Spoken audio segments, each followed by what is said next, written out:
त नौ देरो लॻ ॻोठ चूंड ते हथियार बंदनि हमलो कयो आहे। फायरिंग कई वई आहे, जॾहिं त घरनि खे बाहि पिण ॾिनी वई आहे। असां ख़बर शेयर कयूं पिया लतीफ़ नारे जो संदसि साथियुनि तशदुद करण खां पोइ घरनि में पियल सामान खे बाहि ॾिनी आहे। इहो चवण आहे मुतासिर मोहम्मद हसन लाशारी जो। मुतासिर जो वधीक चवणो आहे त भाइटी अयाज़ लाशारी जे क़तल केस तां हथ खणण तां ॻोठ ते हमलो कयो वियो आहे। असां अपडेट कयूं पिया नाज़रीन। नौ देरो लॻ ॻोठ भरचूण ते हथियार बंदनि हमलो कयो आहे। फायरिंग कई वई आहे, जॾहिं त घरनि खे बाहि पिण ॾिनी वई आहे। जॾहिं त मुतासिर मोहम्मद हसन लाशारी जो चवणो आहे त लतीफ़ नारे जो संदसि साथियुनि तशदुद करण खां पोइ घरनि में पियल सामान खे बाहि ॾिनी आहे। नाज़रीन ख़बर शेयर करे रहिया आहियूं।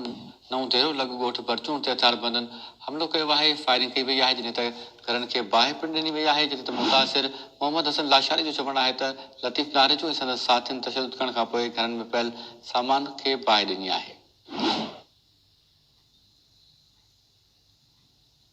तफ़सील मालूम क्यों था। फ़कीर नूर मोहम्मद लाइन ते मौजूद है। जी फ़कीर, कहिड़ा अपडेट्स आहिनि? जी बिल्कुल, नौ देरो बरसा ॻोठ भरचूंड में नामालूम हथियार बंदनि घर ते हमलो करे फायरिंग करे ॾिनी। फायरिंग के बाद घर अंदर में जबरदस्ती दाख़िल थी घर में पहले सामान जी भञा करे घर मालिकनि ते तशदुद करणु पियो। जंहिं बाद घर में पहले पलाल खे बाहि ॾेई जवाबदार फायरिंग कंदा फरार थी विया।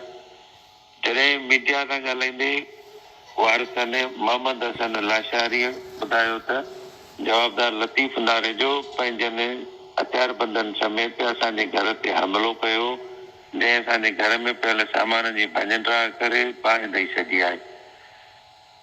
1 महीनो अॻु कराचीअ में शाह लतीफ़ थाने जे हद में क़तल कयल अयाज़ लाशारी जे क़तल केस तां हथ खणाइण लाइ हू असांखे धमकियूं ॾेई रहियो आहे त जेकॾहिं केस तां हथ न खणंदव त तव्हांखे अञा वधीक नुक़सान ॾींदुसि। जी ठीकु आहे नूर मोहम्मद, वॾी महिरबानी इन हवाले सां अपडेट करण जे लाइ।